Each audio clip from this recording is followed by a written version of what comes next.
बीडच्या आष्टीमधील सामाजिक कार्यकर्ते मनोज चौधरी यांना भाजप आमदार सुरेश धस यांच्यावर गंभीर आरोप त्यांनी केले। धस यांच्या विरोधात जो व्यक्ती काम करतो त्याला धमकवण्याचं काम केलं जात आहे असा आरोप मनोज चौधरी यांनी केलाय।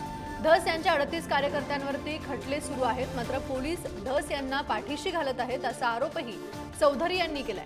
न्याय न मिळाल्यास विधान भवनाबाहेर अंगावर रॉकेल ओतून आत्मदहन करणार असल्याचा इशारा यावेळी चौधरींनी दिलाय।